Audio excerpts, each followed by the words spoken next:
oh shit, we never went live. And we are live. We're live. How's it going, everybody? It's Good. going. It is going. It is. Welcome to the Movie Podium, everybody. Thank you. Thank you. Coleman. Yeah. Also, well, real quick. No, real quick. Last week, we did not have an episode. Instead, we put out a Movie Podium with Friends episode Yep. where we talked about the movie The Calling Witch, and we had the director, Mark Wilson, on, and I had to host that one, and it's so weird. Like reciting your line. And I was like, oh, we're a weekly podcast where we get together. And I was like, I'm not supposed to be doing this. Yeah, I am Matt Scott, being played by Eric. I am Matt. I'm Matt Scott, and I'm here with my Lamp. dudes. I am Lamp. Sorry, awesome. that's No, all. I did listen. It was a great episode. Yeah. Yeah. I love the clips you guys made of it. It looks like a really good movie. Yeah. it's really cool. Yeah, I thought that turned out really well. He did a great job, and one of my favorite parts of the entire episode or podcast was when you asked least favorite thing, which is always interesting when you pose that to like a director of his own movie, right? Yeah. And I love Kevin. I mean, Kevin's not afraid. I mean, it wasn't like he said anything bad. No. But I like that Kevin was able to like say something about the movie particularly, and he defended it in a way where it was like, hey, that's a good debate. Like, that's what I like to hear. So Hold I thought on, that was cool. you're saying Kevin said something negative about a movie? No, Incredible. I don't remember exactly. Our Kevin? Yeah, I thought that No, was he good, said. though. I know what you're talking about. But yes, yeah, It was a good episode. We had a good hang. John was there also. Yeah. Hello, Yeah. John. Hello, John. Hello, John. Yeah, I'm sorry I missed that. I'm supposed but, to be over here. Oh, there we go. This is weird. Order spots, everyone. All right, You need a welcome to the gavel. Movie Podium. Yes, seriously, a weekly podcast where we collectively choose a movie to watch, and at the end of the week, we get together and talk about it. It's kind of like a book club. But for But for movies, Nice. This week's film we fucking nailed it that time. that was really good, actually. is about some guys on a mission from God. And without God. further ado, we present our next movie. Yeah, God.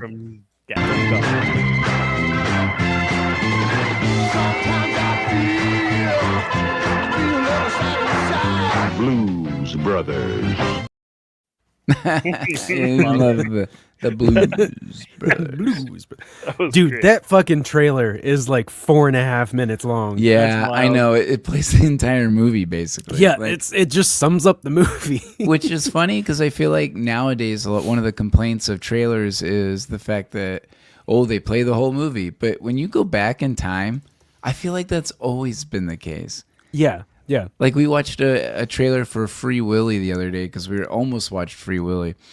And it was the same thing. It was like, he sets the whale free and they're all Like the happy. climax, In the trailer. like the whale something It's like, is, yeah. Yep. oh, Yeah, he's- people yeah, have they talked do. about that, how like trailers have over time gotten Always. like audiences have gotten smarter. So now, then during like post Inception, it was just all like Yeah. boom, Right. showing you little bits. Yeah. They've all become kind of like teasers now. where they Yeah, just show you exactly. bits of the movie. Stranger Things did that, right? Yeah. Or like anything where you're waiting for that reveal or trying to figure out or come up with something that they might show, and you're like trying to play a sleuth. Right. They And then are smarter about that now. You're right. You kind of compare that to like Die Hard, and the trailer is like John McClane's a cop, and he doesn't play by the Yeah. rules. He wears a gun to Yeah. the airplane. You know? Exactly. The It's so narrator. funny. Summarizing the movie. Right. All right. Well, But then you have. I'm so sorry. Oh, no, go ahead. Then you have the opposite. Like I thought, Sinners. The trailer for Sinners was like, this is gonna be a fucking action-packed movie. yeah, they misled you there on that and one, then too. when you watch it, it's not that. Oh, yeah. You Yep. don't get to see Michael B. Jordan sweaty and shooting a Tommy Yeah. gun until the very very end of the movie. Right, and they for it. show that in the trailer, and you're like, wait, that's Yeah. during the day. What's going on here? Yeah. When's that gonna happen? I want my Michael B. Jordan shooting clip. Yeah, I'm down. the Tommy gun. Well, we're going to get to our podium question this week. This week we're asking, does the Blues Brothers make your podium for the year 1980? Cheers. Cheers.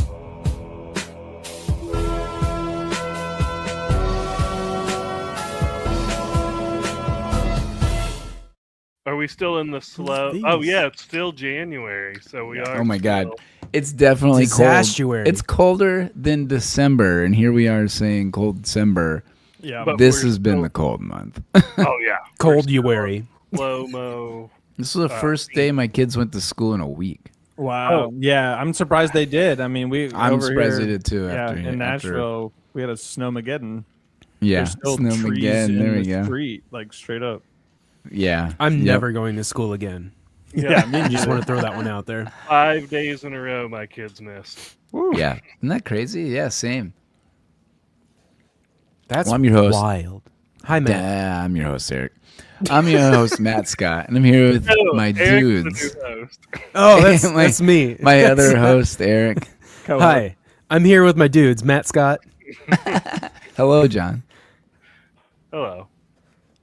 Oh, Oh, it's sorry. Someone Ojong. And Ojong. Oh, he's you back. get the Waluigi Oh, one. that's fun. He's back, and our guest of the evening, Sawyer from FilmHavenReviews. Yes. Thank you. Thank you so much for being back. Glad to Yeah. be back again and again. As always. Yep. Yeah, we try to have you on monthly, and this is a fun one to get on. So Oh, for we're sure. I'm excited so about glad it. that I waited for this one. Yeah, this is a jam for sure. All right. Well, Also, before the we get new in- digs.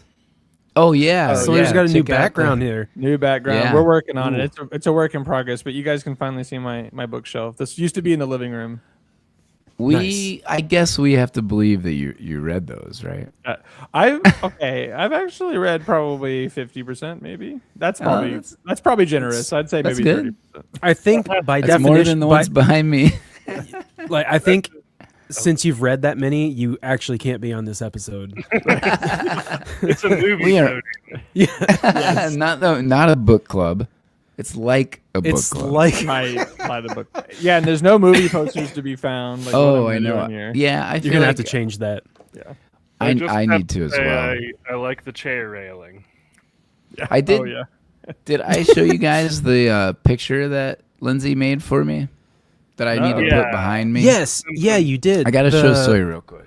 Okay, Matt's turning around to see Yeah. for to the audio reveal a listeners. picture Oh, that that's his so sister gave him cool. for Oh, Christmas.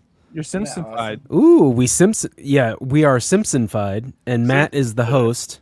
He's looking at the camera, smiling. And that's Daniel's We're still all there. on the yeah. computer Daniel's on it. monitors. This actually was my sister got that for me last year, Right. and then for some reason it didn't get to me until this year for Christmas. Hey, it's So a I don't two- know. Whatever. It that's was a twofer. I valid. got a lot of good stuff this year.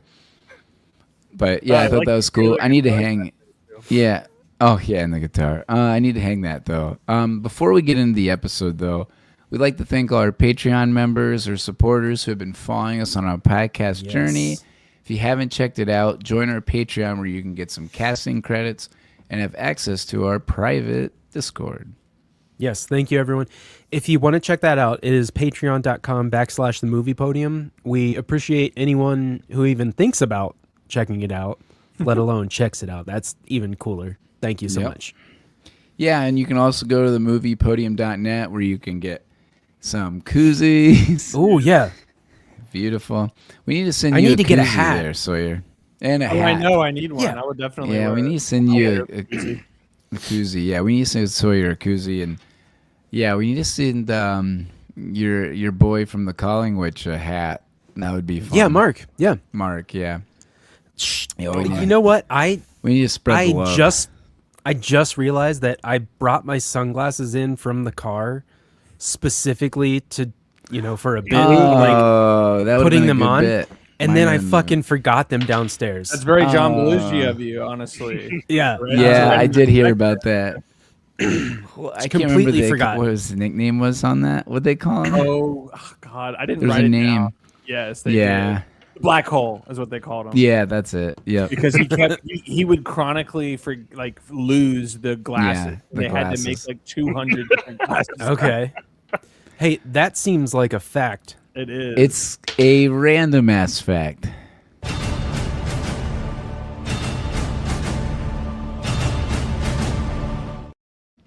Boom, boom, boom. Is this that got technically Terminator? Terminator. Yes. Sorry. Yeah, It is the Terminator. Gotta watch 2. copyright here. That's No, a we random changed- ass We fact. changed just one beat.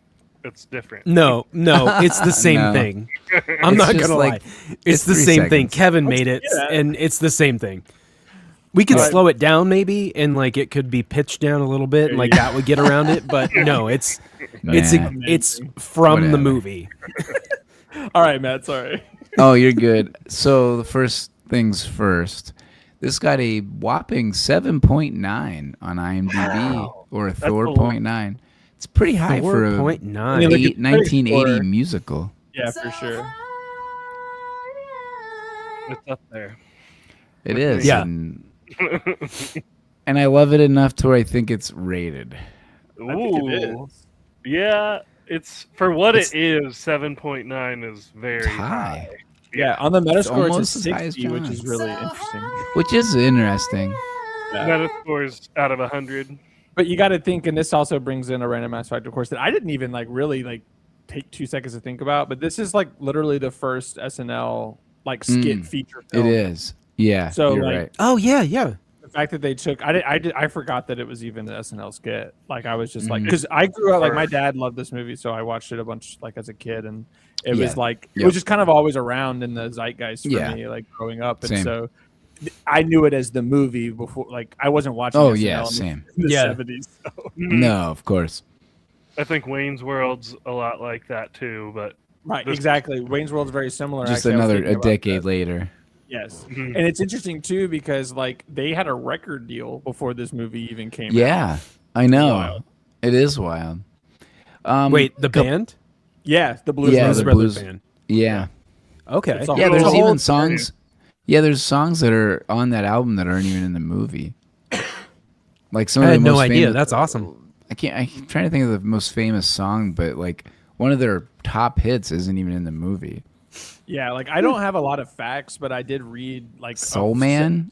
I think Yeah, they did Soul a Man. cover of Soul Man. They did a cover of Soul Man, but Yeah. Belushi couldn't get the key, the original. Like, he couldn't go as high as the original song, so they took it down to the key of E, and he Yeah. was Okay. like, it was just a much better key, and I just did it that way ever since. And you could tell it's Belushi's real voice, and then you look back. Oh and, yeah, like, you can. he was doing. He was. Yep. It started out like so. Yeah, like I said, I don't have a lot of facts, but there was like just kind of a story, and it was like Yeah. he started off with like the bumblebee. He would be like a bumblebee, dressed up as a bumblebee on SNL doing a blues song, Yeah. and then he went to go do Animal House with John Landis again, Mhm. and that while he was there, well, Dan Aykroyd had already kind of introduced him to the blues a little bit because he said he was Yep. tired of rock.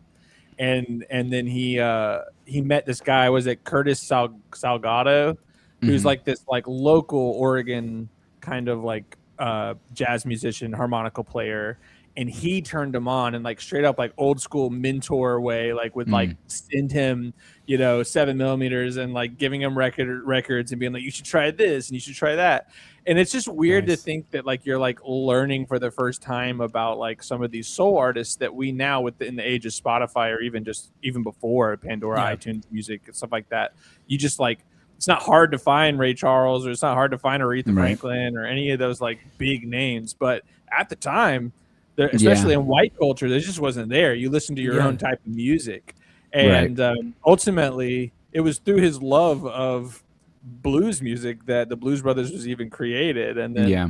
Warren didn't want him to do it. They barely squeezed in like a 3-minute like sketch, and then people were writing in. They loved it, so it became a regular thing. And then they got a record deal, and then they made the movie. And it's like, I was looking at the movie, like thinking about the movie, the end of the movie, like the whole car chasing, which we'll definitely get into. But it's like, Yep. this movie had such a big budget. Like, imagine Yeah. people taking the risk on a movie like this. I know nowadays. it is really crazy. I think about that too.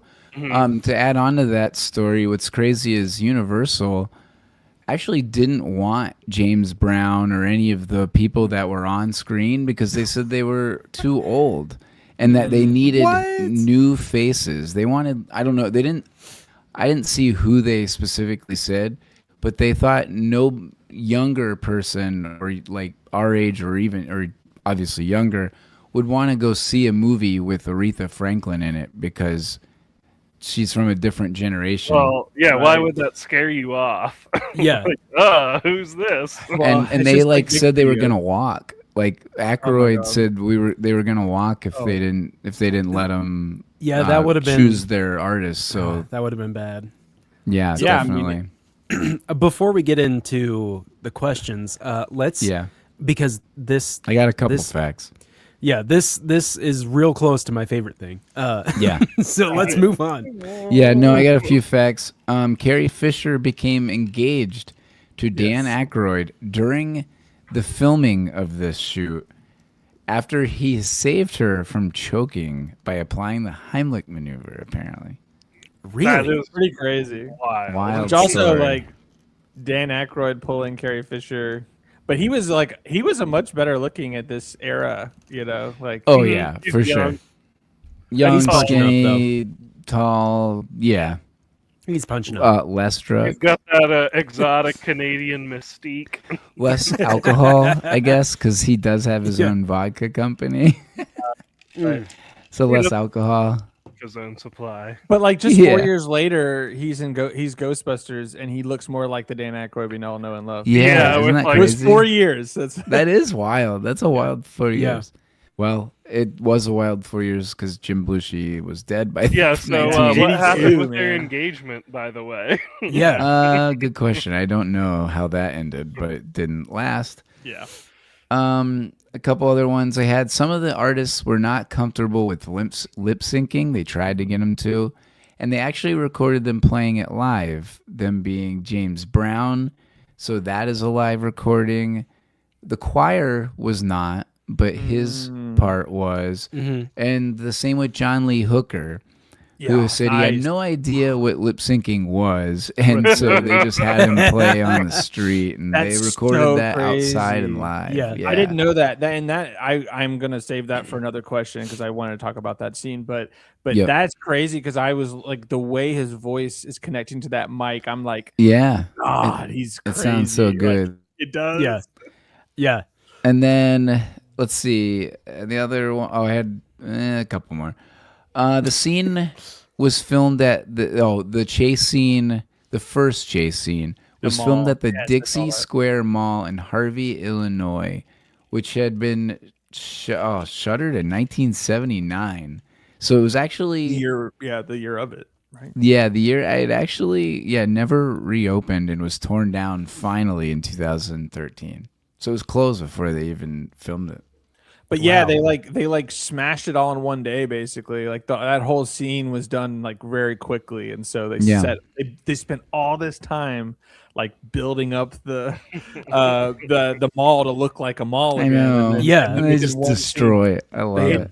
This is God, I kind of love it. fact related too, because I wanted to mention this with that scene is that like so John Landis is like known. Like I literally like maybe 2 months ago listened to a true crime episode about the Twilight Zone movie that he did because there was a famous like tragic accident, quote unquote accident, where they're doing in the third. There's like a Vietnam sequence in one of the Twilight movie stories, which Dan Aykroyd, of course, co-wrote, and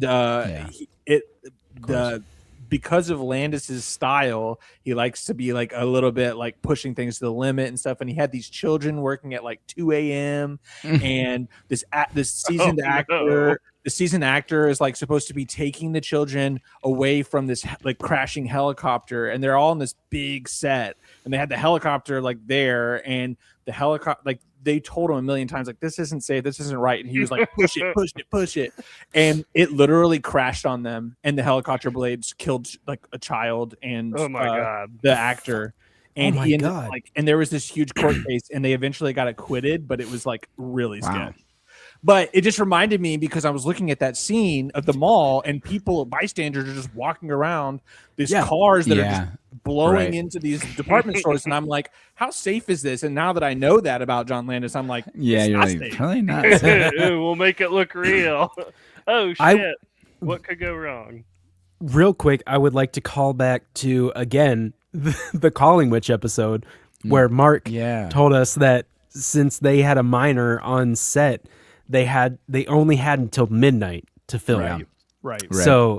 So rules nowadays are way more strict, which is that's sense. fascinating. And they weren't supposed to do that at the time. That was part of the issue, is that the rules were there, but people could bend them a little bit more. Yeah, I was gonna say you probably didn't implement. It was a little more corrupt of a system. Yeah. Right. Yeah. I have rules two... are always written in blood. Someone's got to eat shit, and then they're like, "Oh, probably shouldn't do that." A lot changed after that movie for sure. Oh yeah, that's wild. I have two more. One is that yes, the final car chase scene was at the time the most, or had the record for most destroyed cars during the course of a movie. It was a tally of 103 cars. Now, I mean, the funny thing is, at the end, they're just like, fucking go. Just go. Roll. Just go. Just roll. This one's this one's not done crashing. Just go. And keep going. The movie that initially broke the record, Blues Brothers 2000, with 104. Oh my god! They shot it by one. With John. They beat it by one, which obviously they did that on purpose. Joke, yeah, that's incredible. Now there's some crazy cameos in this movie. God, so many. There's more than like meets the eye too, right? Yeah. Like there's Spielberg is a good one. Frank Oz Frank is in it. Oz. Which you can definitely hear Yoda or Bert. I mean, any of the Muppets. You can hear that voice there. He was the guy that was like processing him when he was leaving, right? Yep. Yeah. And Spielberg was the Cook County. Yeah, exactly. And I thought that was interesting too, because I was looking at Belushi's IMDb just out of curiosity, because I really only seen Animal House in this one. Yeah, same.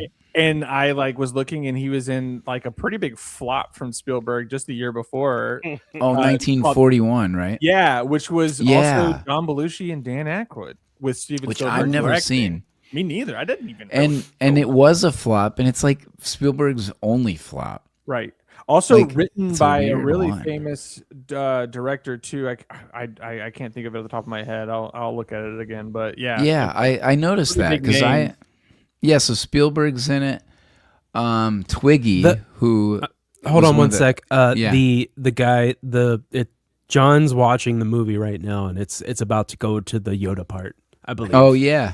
Oh my god. They're going up the stairs. And here's one of my favorite scenes too. Wait, they're going into the apartment. Let's just watch the movie. Yeah. Let's just watch Twiggy is in it, one of the top models of the world at that time. Wow. John Candy is in it, which you probably recognize. I mean, that one's a little more obvious, but they never I don't know. Even the ones like Spielberg, like they don't like. It's not like Stan Lee and Spider-Man. Yeah, it just hits you in the face. You know what I mean? Like they're just characters, and they have. Like he's wearing a wig and everything. Yeah. Like it's supposed to be. Yeah, I didn't even notice him. Right. Yeah. So I thought, it was kind of cool to see all those cameos and how they used to do cameos compared to now. Hitchcock did cameos in all of his movies. And Landis is in the movie too. Yeah, the just director. a dude walking a dog. He's like a cop or something. He's one of the cops. Yeah. Yep. So the director of the movie is and also as well. All right, let's do some questions. Yeah. Yeah, let's do it. All right, first question, favorite thing about the movie?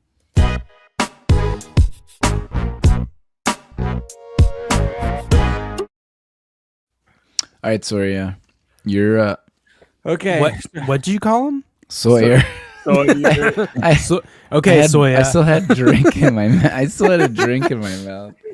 Very northern. I know. Yeah. Yeah. I have two things. Like one is like the fun answer, and one is like the more like academic answer. I think on the more like quote unquote academic side, I would say it's I love the like kind of magic realism of it, which is similar. That was like kind of what I said about Better Off Dead as well. But I loved the fact that so many like crazy things are happening, but the whole movie kind of plays it straight. And which makes sense when I was thinking about it later. Like it's an SNL skit taken to infinity, so it makes sense. Yeah. But there's like so many great moments of it even starts off with Belushi coming out of the prison and is like a heavenly glow behind. Yeah. Every time they perform. Yes. Oh, right. And then the whole like the James Brown scene where the light comes on him and he's just like, we got the band, and it's just it is just like kind of it's bigger. Like the surrealist moments are so fun, and yet so the movie doesn't take itself very seriously, but everyone in the film takes themselves seriously, and I really enjoyed that. And then on the more fun side, Carrie Fisher's character, like I totally like. All I remembered from that movie from my childhood was the tunnel scene with her in it, but I didn't realize she was a running gag joke. A running gag throughout the whole movie, where she's a literal domestic terrorist. Like she just comes in out of nowhere and shoots a missile launcher that has like 4 missiles at his apartment, and I love it. She blows up the fucking apartment building, and she like narrowly misses his head. Yes, and I love too that they don't even care. Like when they blow up the phone booth, like they just fall down. You got to go to work. Yeah. Yes. That's getting into favorite lines. Yeah. But that is definitely on my list. I love that line. That was like one of the best jokes in the whole movie. Spoiler alert. But yes, I just love Carrie Fisher's kind of just running joke throughout the movie. I love that she's not connected to anyone the whole time.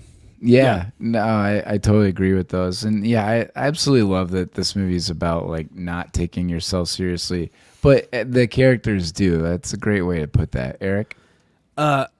Real quick to add on to the Carrie Fisher thing, it's hilarious that her salon is called Curl Up and Die. I wrote that down. It's so good. Like, yes. It's DYE. Just amazing. It's incredible. That's the kind of humor that I want. That is it pinpoints subtle. Me, and it just tickles the funny bone. Yeah, for sure. Eric, what's your favorite thing? My favorite thing, I had a couple. So the first I'll say is the scene where they're in the upscale hoity-toity restaurant, and they're just being menaces, and they're upsetting all the hoitiest of toities and just being a nuisance. That all the highfalutin folks. Yeah, the sip thing. I love doing that so much. It could be annoying. And then the like strip cocktail where they're like twisting their arms, they're and like throwing it to each other. Wood like takes a bite of shrimp and then he throws the rest of the shrimp and that was like my initial thing, but also just all of the cameos. The fact that Ray Charles is shooting at a kid that's gonna fucking steal a guitar. I love that. In his store. That's sign me such up. A good sense of humor. He does. I want that. Even to the scene where, like, in the montage at the end, like towards the final act, where he puts the sign upside down. Sign up upside down. He's so good. He's so good. It's amazing. He to the piano player. He's like, "You got a good eye, my friend." Yes. Instinctively funny. Those are my two. Nice, John. My top, and this is just this time around watching the movie because there's so much to love. But the thing that got me this time was Murph and the Magic Tones. Oh yes. They are so like when they find them, it is so hilariously abysmal. It's the worst place. Oh, it's so good. That is so funny. You're marvelous. No one's reacting at all. Go ahead, Eric. No, I was just gonna say I was gonna add on to that because when Julie and I were watching today, and I had watched it like once before, but this is the second time through, so I knew what was happening. But like Julie was tuning in from like doing stuff, and then she's like, "This is making me sick to my stomach because he is flat the entire time he's singing, and it's so bad that like I'm pretty sure he's ass. Yeah, it's like I'm pretty sure he's a really, really, really good singer to sing exactly that bad. That's true. Yeah. I mean, think about it. I mean, if you were to tell me sing this whole entire song a little off key, that would be hard. Yeah, it's like everything half a step below. For John and Matt, I don't think it would be that difficult. Well, no, because we'd have to hit different flat notes. That's fair. I wouldn't be able to do that. But the other thing that got me about Mirth and the Magic Tones is that their furry amplifiers followed around the band. Oh yes. It's like he even tells him, like Ray Charles. He tells Ray Charles about it too. He's like, you remember me? I bought those. You know, we had Shag on our amp. Well, I'll buy him back for $350. Appreciation. Yeah. No, yeah, I totally agree with that. That's amazing. I'm glad that they get a shout out here. Yeah, they are. Oh yeah, there we go. That is such a man. Yeah. Oh my god, right on cue. We're just gonna go through the whole movie. I know, right? I'm like, all right, start it now. Yeah, for me, there's so many things like you guys were saying. Like, there's too many to choose from, and maybe that's the nostalgic side for me. Yeah. But I mean, I love the vibe of the movie, the music in the movie, the performance of some of these prominent artists are incredible. The fact that they have chicken wire at Bob's and that people throw bottles regardless if it's good or bad. I love it. Like, oh yeah, it is real. I love it. Dan Aykroyd, like, he actually went to dives and like talked to people who played at dives and like got researched whenever he was writing the script. And like, I believe it. He pulled on a lot of real stories when he did, especially Bob's. Like, that was real. Yeah, no, I love that. Again, we kind of talked about it, but like, I think it's funny, but also doesn't take itself seriously. So I also had that in my notes.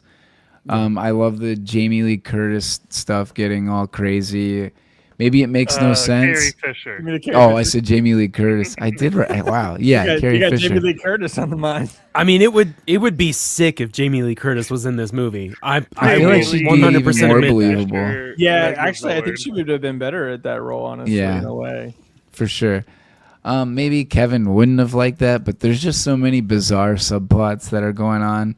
I appreciate the process, and of course, like, I love just the idea of getting the band back together. Like, every single movie I watch, you've said it so many times. I say it all the time. This is where that's derived from. Right. You know, like The Replacements or any sports movie. We're like, we got to get this guy and that guy. Even heist We're watching heist movies too, right? Well, we're watching the beginning of that right now in John's little TV. We're getting Mad Guitar Murphy next. Yes. Mad Guitar Murphy. That kind of comes to the point. Yeah, it's like fun. This movie has a lot of aura. It's so much aura. It does. It has stood the test of time in ways where some of these movies probably don't even understand or know where it came from at this point. Like, it's just become its own thing, right? Let's just call it what it is. It's Shakespeare. Iconic. Like, this movie, like, it is iconic. Every scene in this movie is iconic. And I have a couple of things to say about that later on, about how some of these scenes are so iconic, you kind of forget where they're from. Yes. Because of that. They've transcended that just part of a movie and more so like just part of your all-time cinema stuff. Just the zeitgeist. Exactly. Part of it. Totally agree. All right. And of course, so there's so many good lines. But moving on, let's try to pick out some of the least favorite things from the movie.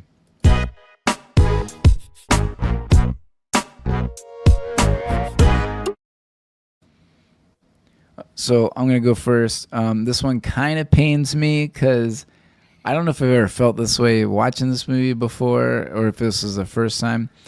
But my least favorite thing is actually Dan Aykroyd's lack of rhythm and dancing. I feel like it's really awkward to the point where, again, they're not taking them, or the movie doesn't take it so seriously, but they are. Yes. And like they're supposed to be smooth. Like they have the glasses, the tuxedo, but he is not smooth. Like John Belushi is very, very smooth. Agreed. And you can feel the vibe. Dan Aykroyd, which sucks because he wrote it, like it's his, his thoughts. But like when it goes on screen, you're like, wait, he can't dance? I don't think he's singing or he can't sing. No, he's lip syncing. Harmonica, which he supposedly plays. Like, yeah. I'm like, yeah. Oh yeah, he has a harmonica, but I can't hear it in the song at all. Right. And so like I love Aykroyd, and I think he delivers the lines. His acting's amazing. Like he's a funny person. So like everything else hits. That's the one thing where I'm like, wait a minute. And maybe it's he's taller and lanky, but it just doesn't seem like he matches John Belushi's rhythm and vibe. Yes, he's not very bluesy. He doesn't scream R&B. No, not at all. And one thing to note, it's funny because when you watch this movie as it progresses, so John Belushi in the like earlier parts of the movie, he's moving around a lot better. Mm-hmm. Well, there's actually something to that. If you watch the last scene where they're on stage performing to everybody, well, apparently he had gotten in a pretty rough skateboarding incident where he was on set, not kidding, borrowed some kid's skateboard and like blew out his knee. And so they called in an orthopedic surgeon. They came in and they shot his knee with cortisone and like, I mean, it was this big ordeal. And so the last scene is like just him shooting up with his knee. Like, I mean, his knee is jacked up. Kill the pain. And he still does a cartwheel. Yeah, he does the cartwheel. And he still moves around. So like, but you can kind of tell it's a little less vigorous or less movement compared to the earlier scenes. And that's why. Not because he can't dance or doesn't have rhythm. Because he blew out his knee on his skateboard. Wild story, right? He's like 30, 31. Yeah, he's only he's like 30 something. That would probably require surgery, I'm sure. Oh, yeah. Yeah, for sure. So, yeah, Miley Cyrus was just Dan Aykroyd's dancing. Not his acting, but his dancing. John? Oh, shit. Yeah, it's because this movie's so absurd, we like to pick on, that would never happen. Not an option for this movie. Yeah, exactly. But some of the musicians had to give lines, and it was a little rough. Yeah. Acting, yeah. That was not Ray good. Charles. No, he was good. Oh, yeah. I mean, people but, in the band. Yeah. Oh, yeah. Yeah, John's talking about the band. Okay. No, I totally agree with that. But there were really good acting performances by musicians like Aretha. I get what you're saying. Yo, she was great, too. If I can say, Aretha gave the best vocal performance, and her acting was very, very good also. Yes. Very good. I'm gonna piggyback on John's point. How fucking dare you talk to Aretha that way? I know. Number one, just like in general, like I'm the man, you're the woman. That was terrible. I don't like that. Yeah. But then the fact that that guy was saying it to Aretha Franklin. Oh, dude, she acted circles around him. I was like, oh, dude. That's when it really stood out. I'm like, oh, and she was so good with her. Oh my gosh! Like, I was amazing. so in on her. She is pissed at him for running off, and she's like, "Don't give me that shit," and then just blows everyone out with that. And I love in that scene how the I forget his name, but the saxophone player. Just he takes out the hairnet. He's like, "All right, let me accompany you." Yes. And he stays for the rest of the movie. I'm pretty sure. Like, no. The saxophone player of the band. At the end, she's like, "Yeah, go ahead, fine." Yeah, I love it. He's like, "Yeah, I came here with Murph." Sawyer, what was your least favorite thing? Well, actually, picking back on that again, I mean, this is really hard to find something that, like, I really had nothing, to be honest. But if I'm going to be really nitpicky, I hated that line that you talked about, Eric. I hated where he was like, "I'm the man and you're the woman." That was pretty terrible, and it just didn't. Even as a joke, it just wasn't funny. Even though it was obvious that Aretha is like Aretha, so saying that to her is like a joke. But also just I will say the lip syncing and then some not lip syncing, and it felt a little choppy in that way, where some people were obviously authentic and some people weren't. And if I'm really being picky about it, I'm like, okay, that could have gotten cleaned up if I'm being a perfectionist. Even the Aretha scene, which is great. There's times where her lip syncing is off. Exactly. Yeah, she is one of the lip syncing in that case. It is her recorded playing. That was the first time. Yeah, that was the first time in the movie where I was like, oh, they're lip syncing. Like I was like, oh, okay. And then later when they're doing the song at the end, not the Jailhouse song, but the one of the big singing, having John have his obvious authentic voice, and then when Dan comes in, and it's obviously like someone I know. Else. That kind of bothered me a little bit too, because it is clearly Belushi screaming. I mean, you can hear in his vocals it's him. You're absolutely right. Back to Matt's dislike of Aykroyd. I know. It's just from the performer. Yeah. So no, I think we all kind of were in the same atmosphere there, ballpark. Next up, who won the movie?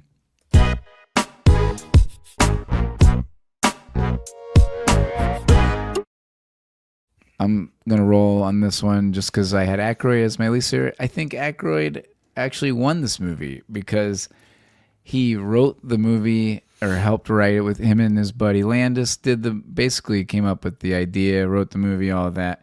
And this really catapulted Aykroyd more than anybody. I mean, Belushi passed away 2 years later, so who knows what this could have done for his career. But Aykroyd, I mean, he really wasn't much. I mean, again, he was an SNL cast member, and he was friends with some people, and he had been in movies like 1941 with Spielberg, but he really wasn't much. And then after this, I mean, he was in so many 80s bangers that it was like, this clearly catapulted his career. So not only did he write it, but it also helped become who he is, a Ghostbuster, you know? Yeah, I was going to say, it's stepping stone to Ghostbusters, because to the point where I think Ghostbusters kind of eclipsed the Blues Brothers as far as like looking at Dan Aykroyd and thinking of him. Like even me now, I'm like, when I first think of him, the first thing that comes in my head is Ghostbusters, and then I think of everything else. I agree. Yeah. Ray Stantz. Yeah, absolutely. Yeah. I agree. Sawyer, who won the movie for you? All the white kids that got to learn soul music. Yes. Because that was a big part. I mean, in a lot of different articles that I read, I mean, I didn't realize just how big that was. And I mean, in a way, we are kind of like a generational byproduct of that, because I mean, my dad loved that movie, and of course, he was in the record pressing business, so there's that. But he did press gospel songs, music, and stuff like that. But a lot of people, probably their parents, loved the Blues Brothers, and because of that, they love soul and blues. And that's why they know it. So this movie was really a lightning rod for culture in that way, which is really cool. Like bringing two different disparate parts of culture together is really cool. Yeah, no, well said. Yeah, my grandpa loved this movie, so I watched it with him. And then my dad loves blues, rock and roll, all that stuff. So yeah, definitely a weird generation thing if you didn't have that. So this movie was kind of bridging that gap in a way. That's a good point. Like, totally what would this world be without Blues Brothers? Yeah, isn't that weird? I know. Eric, who won the movie for you? So I completely agree with you, Matt. Dan Aykroyd won this because like he just skyrocketed after this. Yep. But I also want to touch on what Sawyer was saying at how like this movie or like movies in that era could bring like an entire culture or an entire new genre of music to people who didn't know it. Mm-hmm. Totally. And that's just so cool. Yeah. Julie and I were listening to music the other day, and we were playing it on the record player, and she's like, I want a record player that flips it for you. And I was like, that's part of the, like, that's part of, I love that part. Yeah, it's like, you have to go actually, you have to actually go flip it. And that you made it to the other side, right? Yeah, like you hit the halfway point. Yeah, exactly. Oh, I love the shot when they wake up in the apartment and Yes. the record's done and it's Yeah. just sort of spinning on the label. Oh man, yes. Yep. John, who won the movie for you? It was Jake, but also I guess John Belushi, because I feel like in the universe of the movie, Yeah. which I often go for, he wins. He fulfills his religious calling. Yeah. Yep. Gets the band back together. Makes, I guess, evens up with every member of the band they owe money to. I guess they fulfill that debt. They get the orphanage, out Everything of ties trouble up. with their taxes. But and then John Belushi in real life, I think this is his best movie, or the movie I know him best for. I agree. And then Mhm. the last, agree. probably the last and best movie he made. Yeah. Yeah, I he would only made agree like with 2 that. afterwards, and then Yeah. yeah, And it's they were both unfortunate. flops. Yeah. Well, real quick, Kevin did send me his answers earlier, Kevin, Of course he did. and I I don't want to be his on, answer but on this just one. ask me. his Like, answer- I'll yeah, answer I you. know, right? His answer for this one was kind of funny. He said the church. Yeah. Oh, no, I thought of that too. I was thinking the Yeah. penguin one. The penguin Good one. answer. You're really Yeah, the penguin. I love how they penguin. color the penguin.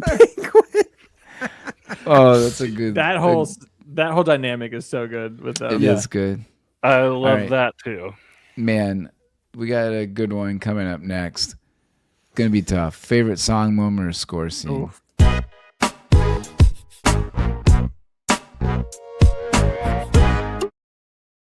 Real quick, Man. let's just look at where John's at in the I movie know. right now. Oh my one? god! It's your the favorite? Aretha scene. Is that I'm your? tearing it off. Is that your Does there? anybody? goes the I was gonna say, hair does down. anybody I guess have? I'll go first because that's Yeah. mine. Was That's it. John's. Oh, was Nice. that anyone else's? No, I don't think so. Was it yours, Eric? No, I mean, like, They're all yes, good. Any of So, yes, like, but like, I Yeah. picked a different one. yeah, I did too. Okay, so I'll go. So John Yeah. had this, the Aretha scene. I had the what was it? Let the Good Times Roll. I love that song. Yes. So much. Really good. Yeah. Fucking love that song. And it like when it came out, I just that's it. Done. Yeah, definitely. I feel like Sawyer and I have the same one based on what you said earlier. Oh, okay. So we do Boom Boom. Yeah, Boom Yeah. Boom by John Lee Hooker. Just that whole scene, like the It way is. they set it up, his It's vocal introducing. clarity. Yeah, and it's introducing the whole getting the next 25 minutes of hitting Aretha, Ray Charles,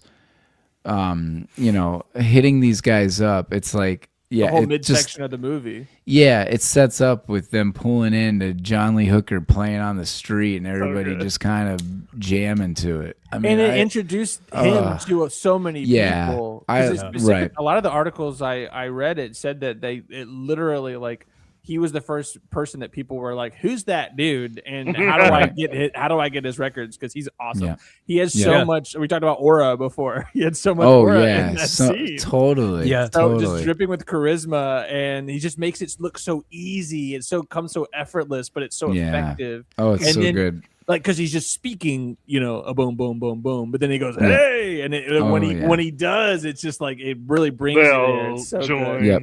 And then as a Yeah. scene, you see the whole street. Everyone, like Yeah, the whole that's what street's I love. alive. It brings Everybody's just Chicago kinda- out, it's really exactly. cool. Oh, even the kids are like bopping to Yeah. it. Yeah, Yeah. exactly. Yeah, and I grew up with listening to him with my dad, and so Yeah. that resonates with me as well. There are some other scenes we need to talk about though, music wise, for that sure. hadn't gotten mentioned. Rawhide is Yes. hilarious. Yeah, so good. I love how they're like, okay, we got to come up with something fast, and they come with the theme. Of Yes, a TV and I show. really appreciated the Tammy Wynette because it's Yes. to me like the Stand By Your Man, like Exactly. It shows. I really And it wrote sho- a note there. It shows Yeah. that like old country, a lot of that kind of like Patsy Cline and Yeah. and Loretta Lynn and Tammy Wynette Yep. and even Dolly to some extent, like Yep. they were all being influenced by a lot of the same stuff. Yeah, like, it is relevant and still very influenced. soulful stuff. That era For sure. was very soulful. And also grown men crying at that bar was hilarious. And the inclination that the one guy is thinking about his male lover. Like, he's crying by himself, and he's like, you can kind of infer that he's like, man, I got a man at home that I wish I could. You know. Also, Do the Dirty Bird is amazing. That's just coming up next. That's a great song. Minnie the Moocher, that whole thing is amazing. That was my number 2. That was my number 2. That's so good. Cab Calloway, man. That was Kevin's I love when they favorite. Like draw the curtain and it's like, okay, they're all in tuxedos. That's the magic realism that I was talking about. Yeah, like, he literally just opens up and they're in a completely different set. Exactly. It's very Blazing Saddles, honestly. It's like Mel Gibson. He's just like, hit it. We all know Mel this Brooks, one. yeah. We're also in matching costume now. Yeah. You guys know that one, right? Yeah. And again, Jailhouse Rock. I mean, they do that's amazing. An Elvis song at the end. I mean, that's so awesome. Like, if I could comment so on good. the John Lee Hooker scene, 2 things I want to add is he was the only musician that seemed like he didn't care that he's in a movie. He's like, all right, we're playing this. For sure. Playing music. That's such Which a good point. It makes sense when you hear that he wasn't lip syncing. Yeah. Duh. And then Makes sense. The guy playing the harmonica is like, he wails on the harp and then he's got a cigarette that he'll rip on.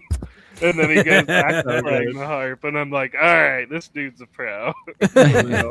Oh, and one last song moment or score scene that should be mentioned is one of Landis's trademarks is in elevators. Yes. Playing the girl from Ipanema. Yes. That's playing that song is in his trademark realm, it's a trademark move for him. Yeah. Which, great song. Yeah, of Very, course. I know you very had that. You've had I that do. in the V other for movies. Vendetta. That's what it Yes. was. I was like, there's some other movie you also said that. Yeah, V for Vendetta when he's one of making Kevin's favorites. breakfast. Yeah. Kevin loves that movie. Mm-hmm. Watched it like 4 times. All right, moving on to another classic category for this movie. Favorite line.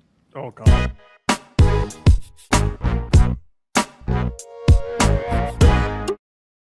I think everyone's top one is probably all the same, right? It has to be.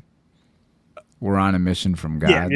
That's on a mission It's- from God. That's one of the things or lines where it's like, where's that from? If you know what I mean, like where it's just been etched in and being iconic. It's such an iconic line, you might not even know where it's from.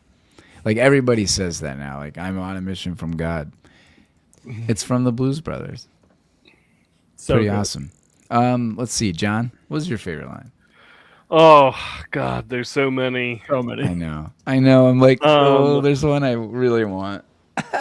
Yeah, so one of the early ones is when Elwood just picked up Jake, and he's like, "Haven't you been keeping touch with the guys?" That whole conversation. He's like, "Yeah, I took the liberty of bullshitting you."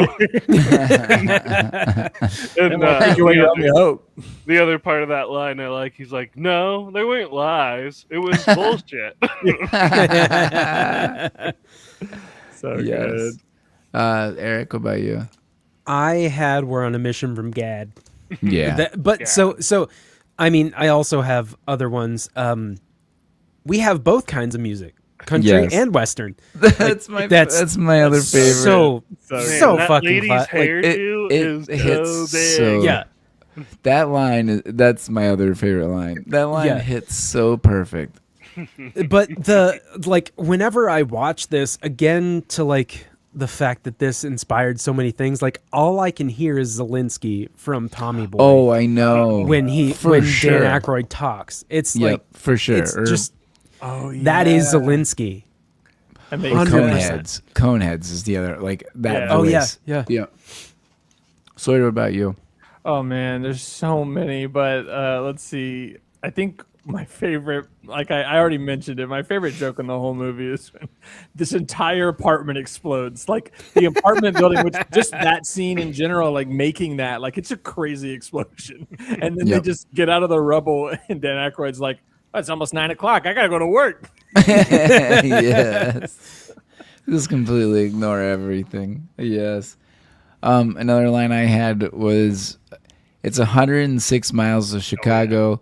We got a full tank of gas, half a pack of cigarettes. It's dark, and we're wearing sunglasses. and then John goes, hit it. Hit it.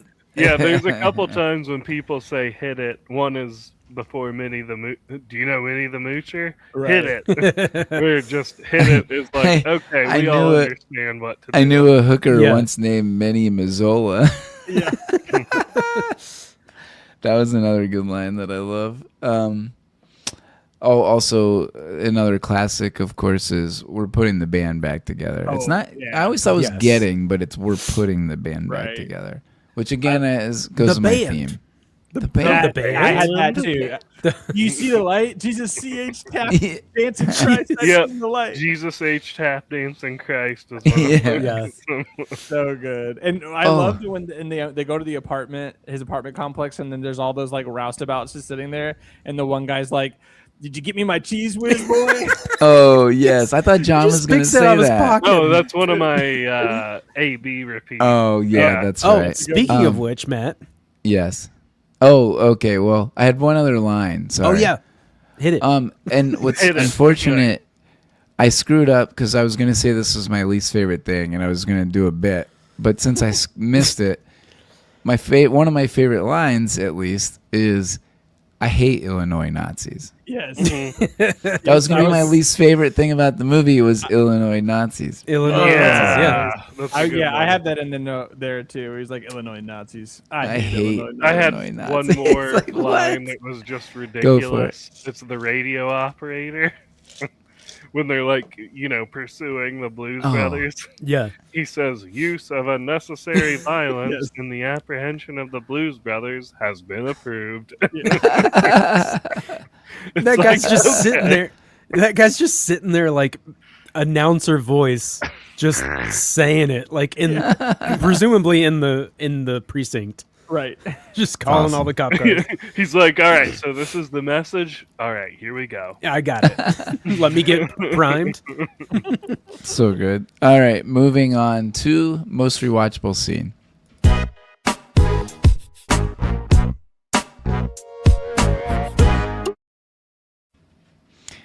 All right, John, what'd you have? Yeah, the cheese whiz scene, which I think is hilarious because the dude's in there to deliver one line. Hey, did you get the cheese whiz? Did you get my cheese whiz, boy? Why I love it is because after that, no further lines are delivered. He just walk off. He delivers a smooth toss and a smooth catch. He's like, yep. He's like Johnny on the spot with that cheese whiz to his neighbor, and amazing. It's a very like 2000s comedy like scene. Like it's something that you would see more modern comedies do. Yeah, so it's for like sure. one of those things that we would have like growing up, like just totally side splitted in a random like comedy movie. Yeah, it's like a random guy style. Same, like why'd you like put that in Anchorman. there? Anchorman like an would be a Anchorman. great example. Yeah, for sure. Sawyer, what'd you have? Oh my god! So the car chase scene, and I know it's long, but like when I think of this movie, that's the first thing I think of because as a kid, I remember just being in awe of all the cars piling up on each other. I mean, it totally ruined me for other car chase scenes in other movies for the rest of my life because that's the high mark. It made me think like, is it the best car chase scene in history? And then I thought, I have a top 5. Oh my gosh. I don't have his. Oh my gosh. We don't have to do it. Hold on. Just play Kevin. Just play Kevin. Oh, wait. Hold on. There we go. Perfect. So all right. I kept it to top 5 20th century car chase scenes. So no Fast and Furiouses, none of those things. Okay. We're going just the 1900s. All right. So in the 70s and the 80s were honestly the peak for this kind of thing. And I actually did in my own podcast a whole theme on 70s car chase movies. Nice. So Number 5 would be Smokey and the Bandit. Yeah, like the whole movie is like just a car chase. The entire movie. Yeah, they get out of the car one time. Yes, so that's not counting perfect. the beginning. Number 4 is Ronin with Robert De Niro. Great car chase scene in Paris. It's amazing. Number 3 is the Steve McQueen movie Bullet from 1968. Yes, that is like iconic because 2, it was like when that model of Ford Mustang and that model of Dodge Challenger had just come out, and it was like those two guys, like those two cars and car makers kind of duking it out. And it's a really long, it's like a 9-minute scene, and it's amazing. So I had to be out there. I mean, if you even Google, I'm sure it's like number 1. Number 2, Blues Brothers. I mean, come on. It's like, yes. Nice. It wasn't the number 1 though. And this because I did watch this movie in my theme, and it's Gone in 60 Seconds, the original. The original. All right. Because the entire second half of the movie, it's 40 minutes long. Like there's a whole movie about like stealing cars, and it's kind of similar to the Nick Cage movie in some ways. And then he gets in this one car, and it gets hot, and the cops come after him.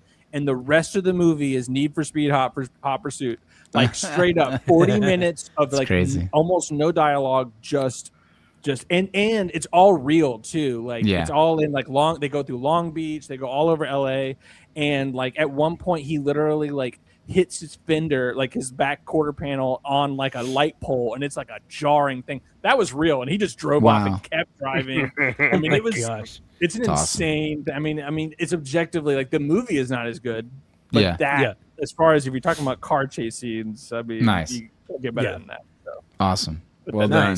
Where's the fanfare? Very nice. Kevin also had the car chase scene, in case we're keeping tabs on Kevin. I mean, it's classic. Yeah, Kevin would love the mention of Gone in 60 Seconds also. Yeah, definitely. And you said Mustang, so he likes that too. I don't know. I'm not an expert by any means, but the Italian Job. That was on there too. That's like honorable mention for sure. Right. Yeah. Outside looking in. My most rewatchable, well, I have 2. I have an A-B repeat that John and I watched a million times as kids. And then there's just kind of the overall scene. So there's a scene when Ray Charles plays his song, and he says, "Do the Dirty Bird." And this one dude who looks like the comedian Eddie Griffin. Yes. A decade before Eddie Griffin makes one of the funniest facial expressions I've ever laughed at in a movie. Do you mean he's just insanely happy? Yes, exactly. Oh, yeah, and he's bobbing his head like... He's doing the Dirty Bird. I mean, he's doing the Dirty Bird, and his facial expression killed me. I mean, like, that was like the definition of A-B repeat for us growing up. Yeah, full commitment to the Dirty Bird move. Right. And then, like, overall, I feel like it's that. I mean, there's the car chase scene. I even like the first car chase scene because of the mall. So good. The mall. I feel like that's an iconic thing. There's any of the specific music, but I really think from John Lee Hooker to like after Rawhide here, or after they play at Bob's, I feel like that run in the movie is my favorite scene, or like run of scenes. Like that, like 20 minutes is like just my favorite part, like just the sweet spot. Yeah. Like you could start at any point in this movie, like, and enjoy it. I think it's one of those movies where it is a most rewatchable type of movie. But if you hit it and you see John Lee Hooker on there, you're like, I'm stuck here for the next 50 minutes, you know, like I'm here, like I got it, you know? So like, I just think that there's so many parts in this movie that are rewatchable from that aspect. There's so many times when I was growing up where this movie would just come on TV, and it was almost always during the car chase scene. Nice. So of course you have to finish the movie now, and it is such a like race to the end.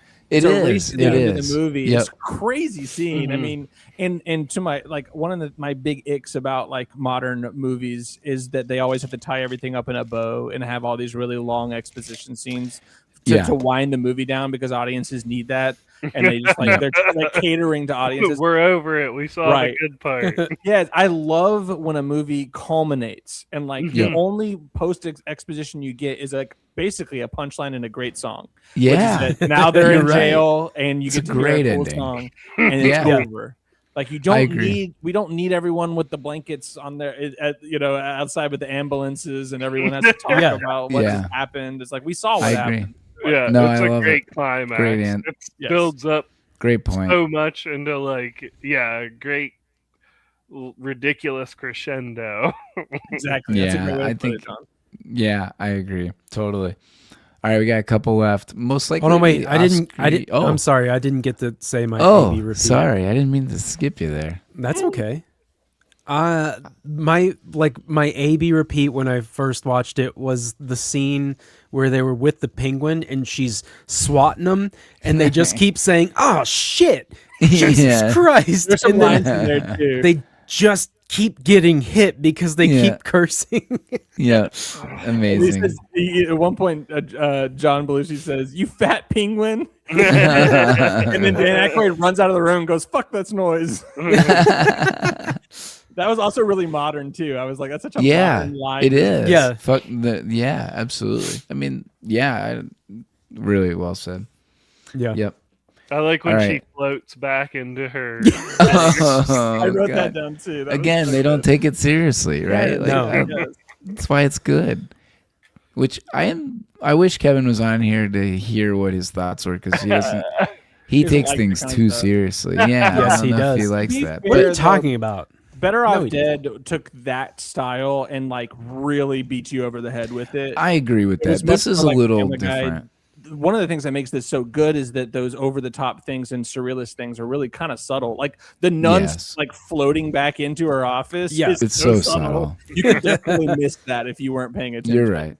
No, absolutely. All right, most likely to be the off-screen drunk.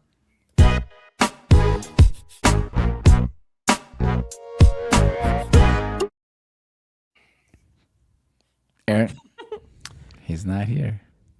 It's Kevin. It's Kevin. That's an easy one. But if we were going with someone from the movie, I would say the penguin. Yeah. That was what I had to actually. Mine's close. It's Cab Calloway. It's Curtis. You saw it. He had his little spot underneath where he had his drinking his whiskey. Yes. I'm like, while they're off doing stuff, he's just hanging out there. There's no one there. Oh yeah, little kids. So he's just nice. He's just I had the penguin as well. Yeah. Kevin said everyone. That's true. There's a lot of drinking in the movie. I mean, there is a lot, like subtly in a weird way. You know what I mean? One of the like, best lines of the movie. Oh yeah, and even when they're in the apartment, they go to the apartment, and he's just like, "Wow, we drank this whole bottle." And to do that. But like one of the best lines too is when he's like, "Well, you made $200 and $300 worth of beer." So, and then they keep stringing him along, Bob. That's so good too. Like that whole bit where he's like, let me go ring it up with the boys or whatever. He's like, "Oh, I'd really appreciate if you would." With a pencil. A line from that whole sequence is like he doesn't actually try and get money out of him. He just says, "Listen, they want us to pay for all the beer we drank, so you better get out of here."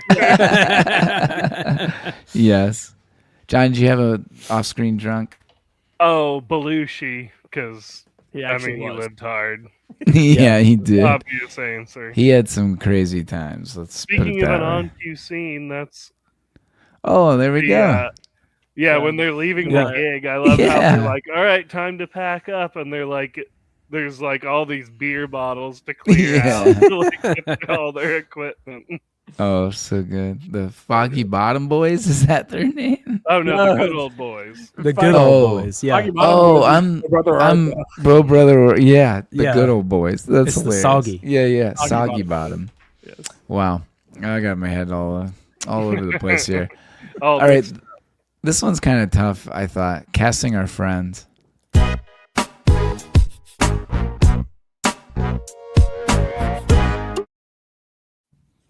Eric, I have a casting. Oh, you have how many? I only have one. I have two people in this movie. Okay, a pair of them, a pair of Marys, if you will.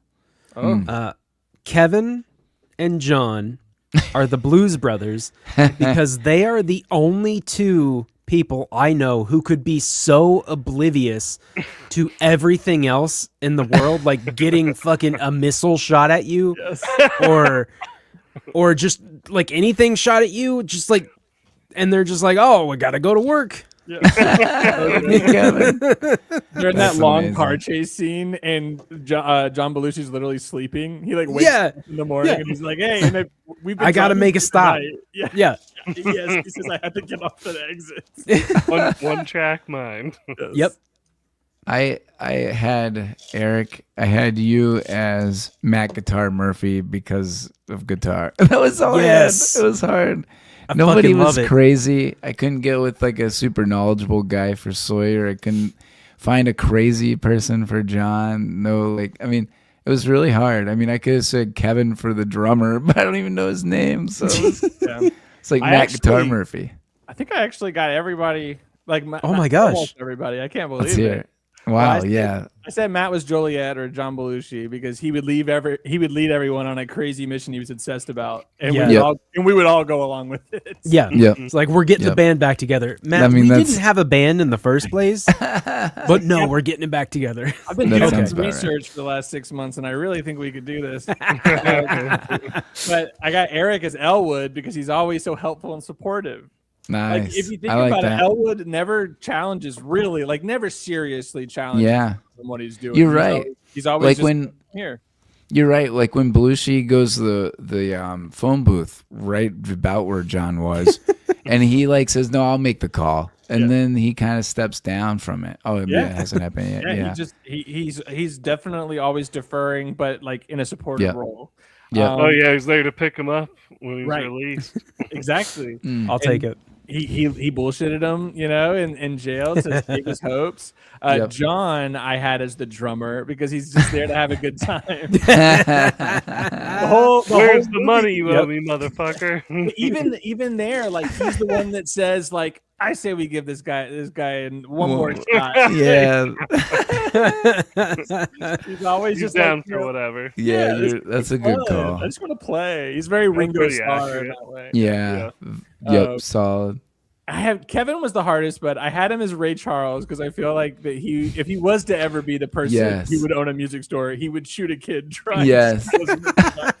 That's solid. Yeah. That is Kevin. That's a good one. I didn't even think of Ray Charles. Well done. That is very good. Thank you. Well done. John, did you have any? Oh yeah, they're not that good, but I've got Sawyer is the trumpet player who's like a legitimate member of society that we dragged into our class. Awesome.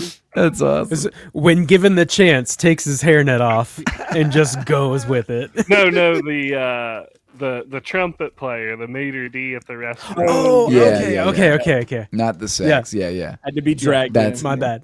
Yeah, it's like, God damn it! I will do it if you got He's got a real gig now, or whatever they say. I, of course, Eric being the guitar savant that he is, I had him as both guitar players because of basically holding down, like, all right, I got to hold down a straight gig, as Elwood calls it, but ready to step out in true professionalism and shred, whether he's a soul food cook or part of Murph and the Magic Tones, making a modest living.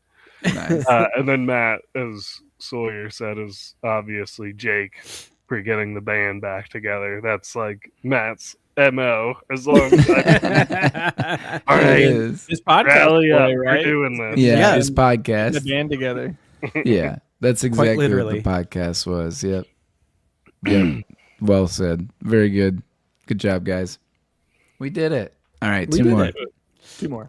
And this one will be pretty quick because there's really only two people to talk about. I don't know. Maybe a third. Yeah. Is this a podium role for any of the top billed cast members?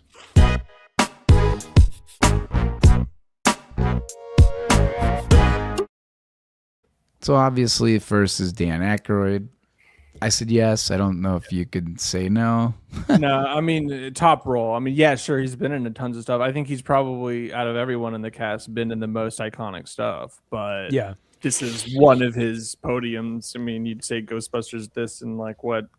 I don't know. There's a tie for a lot of other things. I know it depends on your jam in that one, right? Great Like, Outdoors, or we got. I mean, Trading like, Places. Trading Places. Yeah, that one. Trouble. You got. Yep, Nothing But Trouble. Dragnet. Coneheads. Dragnet. Coneheads. I would say Coneheads, just personally, right? Yeah, I think Coneheads is third, honestly. But I see a lot of people could say Trading Places as well. That one obviously that one, but hits for a lot of people.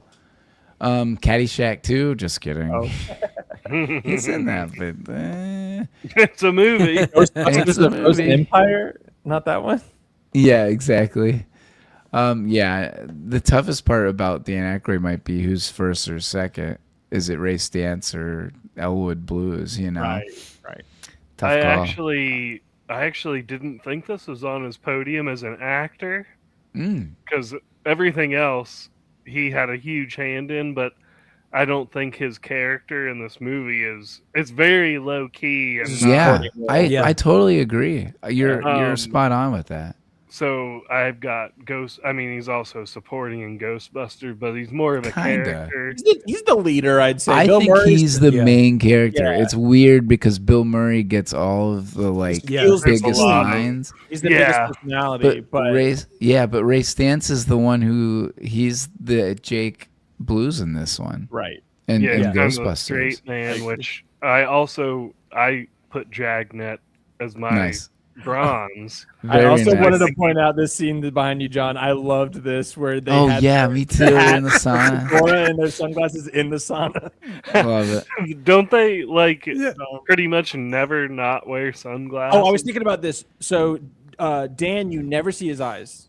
John, you do Yeah. because he takes his glasses off when he's begging Carrie Fisher for his Mm. life. Oh, he does. Okay. But and it's striking. He actually has really pretty eyes. Like you don't see it, and then he takes Why his don't you glasses marry off, him? and you're like, oh, I see it. I see why Carrie is, hilarious. why she, Yeah. He's finally unleashing his blue steel. it works too.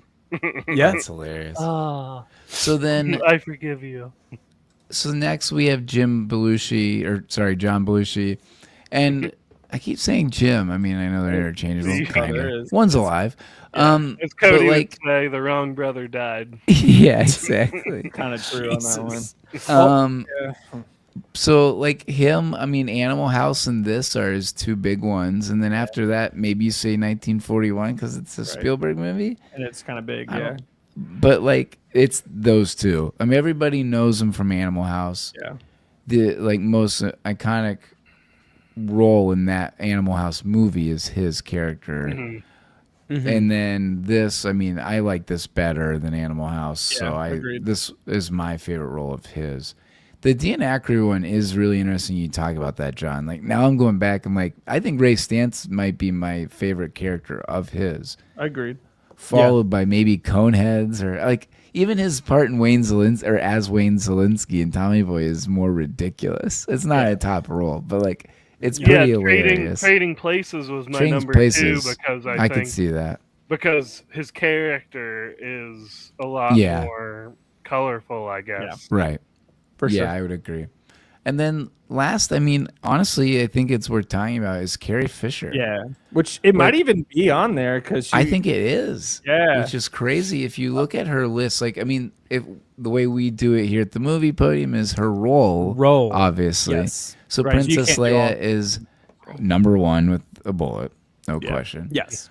Now, number 2, though, it's like, okay, well, she was in, Hannah and Her Sisters, which was a pretty popular movie. She like randomly shows up even in later. Exactly. In her I was going to say career. When Harry Met Sally, Yeah. it's kind of a random. I mean, She just kind of, you're always like, oh, Carrie Fisher, that's awesome.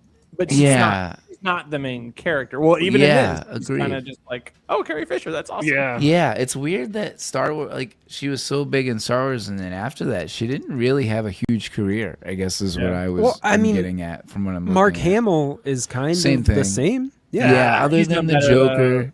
I mean, Oh, yeah. Joker, and then now he's been having a bit of a renaissance of sorts. Yeah. Like he was in the Mike Flanagan show, the murder, the whatever it's called. I can't remember what it is. Doesn't matter. The one based on Edgar Allan Poe. He was a bigger character. Oh yeah. Oh, Murders in the Rue Morgue. He was the bad guy in the recent The Long Walk. I mean, he's definitely been in a bunch of stuff. But yeah, and Harrison Ford, obviously. He did have a long story. lull. He did. You're right. From like that 80s to 94 or something like that. You're right. She's sharing the screen, though. Even in Star Wars, you're sharing the screen a lot. And in this movie, 100%. She's in a lot of scenes.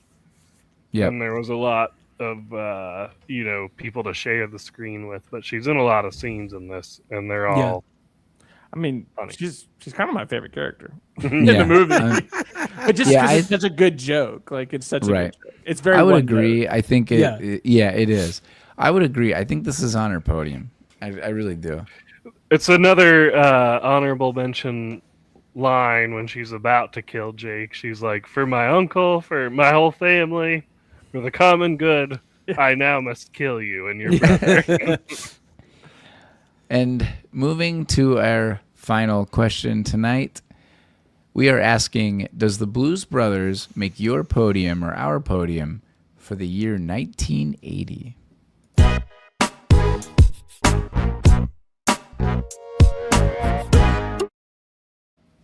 All right, Sawyer, you're up. Okay, let's do it. Yeah, so 1980 is one of those where you look at it first and you're like, this really wasn't that much. And then you're like, oh, wait, and then that, and then that, and then that. So honorable, there are actually a good bit of honorable mentions. Friday the 13th, of course, is a big one for me. Raging Bull, of course, was a big one. Scorsese.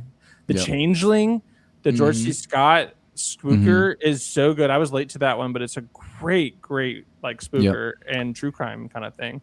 Elephant Man, of course, David Lynch is a huge movie. And then I would say it does make my podium, but only just because there's two others, which I'm sure are going to be on here that are pretty big. It's like the heavy hitters are there. Yeah. Number 3, Blues Brothers. Number 2, The Shining. And number 1, Empire Strikes Back for sure. Very nice. But what's crazy is Friday the 13th, The Shining, and Empire Strikes Back all came out in the same month that year. That is crazy. Like, imagine going to the theaters and being like, what do I want to see? Yeah. No, that is crazy. Yeah, it's not like that now. No. It's a little more spread out. We had Barbenheimer a couple years ago. Oh, yeah, that was a weird time. Okay, John, what do you have? I forgot about Empire, and I'm ashamed because, I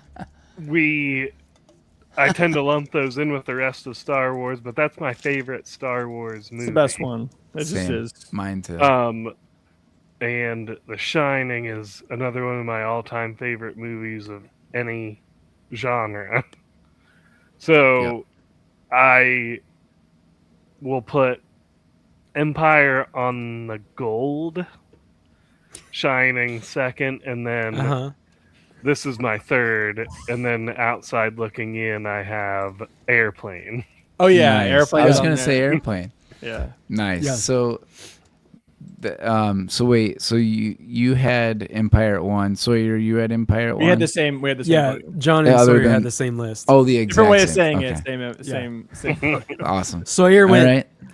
3, 2, 1. John went 1, 2, 3.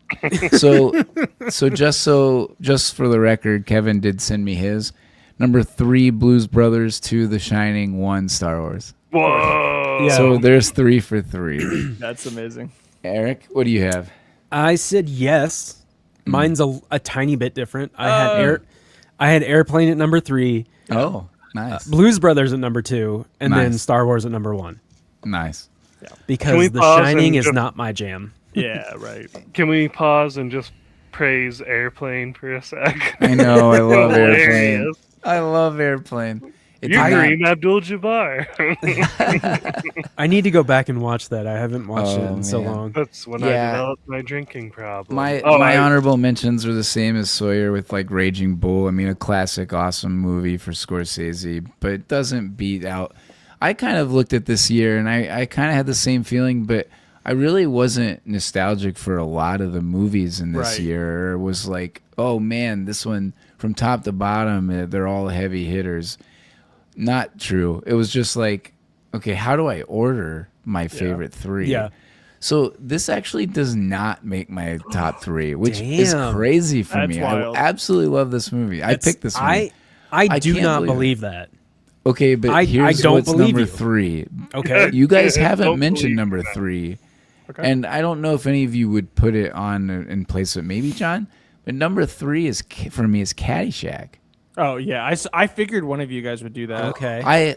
I mean, Okay. so I love, like, Caddyshack's my favorite golf movie. I mean, one of my favorite sports movies. Just absolutely, it only beats this movie because I think it's funnier than this movie from a comedic standpoint. My number 2 is Empire Strikes Back. Wow. And the way I rated this was, it's my favorite Star Wars, but my favorite genre movie is The Shining as the horror. So my favorite movie from 1980 is The Shining. Okay. So I went genre, then Star Wars, and then it was between Caddyshack and Blues Brothers. And I'm honestly still I'm surprised that you put Caddyshack over the Blues Brothers. I know it was really hard, but I You got that going for you, though. And it sounds like Nice. they're almost interchangeable. You will have. I just quoted that to you. Yeah, you did. The llama. Yeah, I guess the way I see it is it's sort of we had, you know, Empire and The Shining, and then we all had a battle of the comedy movies. Right. Yeah. Yeah, but like really though, there was weirdly like we weren't skewed very much. I mean, 3 of the 5 people had the exact top 3, so Right. Yeah. it makes sense. I mean, Yeah, I we like did that- Star Wars like everybody else, but like for me, The Shining was just more of a genre pick. Like that's my favorite horror. So. And last time I was on Better Off Dead, we were like almost 4 for 5. I mean, it was like crazy with the Johnny Tsunami. Oh yeah, I was the odd man you were out the on odd that one one. out for sure. Oh, and I was gonna ask actually, when you guys did Wayne's World, was your podium? Have you ever done like an SNL? Yes, like, it was for Wayne's World. Okay. Yeah. And I think actually my top SNL was Blues Brothers, followed by Wayne's World. Yeah. I was wondering, like, because I was like, that would be a good one, but Yeah. I know you guys did Wayne's World, so Yep. Yeah, I'm glad we got to do 1980. Well, thanks for coming on, Sawyer. What do you got going? I know you're always busy with stuff. What do you got to plug? Busy. let's see. Last theme was fun. It was like inner world surrealism. That was crazy. This next one that's coming out tomorrow is going to be art heists movies. Ooh. Oh, so Thomas Crown Affair? Well, specifically art heists and a lot, and more specifically trying to find ones that are real. Like the one I'm doing is a movie called American Animals, which is really real, not just reportedly real. Right, yeah. It's about the nice. Transylvania University book theft by 4 college students in Lexington, Kentucky, which is actually pretty close to us in Nashville. I was thinking it was in Transylvania. Yeah, right. It's kind of crazy. Empires. Yeah, it's kind of crazy because it's like 4 college kids that were like, "Hey, the library has this like one of the rarest books in the entire world, and this in this small, fairly small Kentucky town, like college town, like." Small. Yeah. And they were like, we could just steal this and it's worth like $25 million. And they did it. In 2003. They did it in 2003. Wow. 2003. That does sound really, Hey, What's it called again? It's called American Animals. American Animals. Yeah, and be on the lookout for my post about it tomorrow. Nice. Yes. I'm blanking on And what is that on? reason.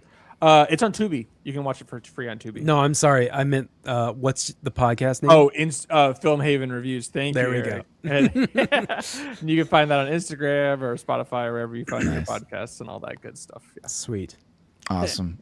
Well, that sounds fun. I might actually watch that movie though. That sounds pretty awesome. You should Yeah. listen to the episode. You might like the takes, That's right in our backyard. That's our middle neighbor between us and Sawyer. And Actually, it's crazy because I talk about it on my episode, but Allie and I were at my cousin's wedding there a couple years ago, and we was in the wedding took place in the city park, like right in the middle of downtown, and there was this beautiful like old buildings, and I was like students. I was like, oh, it must be a cool like university there. And like old, and then I looked it up when I was doing research on the episode, and I was like, that was That was it. University. Oh no way! Literally right. We had there. a friend. We had a Nice. friend who played soccer there. Whitney. Oh, cool. At Transylvania. Oh, okay. Yeah, I was she went. thinking, We knew somebody who went there. Yeah, so just for the local lore, it'd be cool to check that movie out. Yeah. Weird. Well, she went 2007 or 6. So yeah, okay, a couple years after that. But yeah, that's I crazy. mean, that's pretty recent. I mean, that's pretty close. Yeah. Yeah, it's not going to be changing as fast as the campus of OSU, I'm thinking. Oh god. No, I don't Right. think so. All right. Well, thanks for hopping on, and thanks everyone for listening. Yeah, thank you. You can check us out on Instagram, YouTube, Spotify, or wherever you get your podcasts. And thanks everybody. Go Blues Brothers. Go Blues Brothers. Bye. You my boy, Lou. We're on a mission from Gad. The credits roll now, the show is done. We watched the movie and had our fun. Thanks for hanging with us for so long. We'll see you next week on the Movie Podium.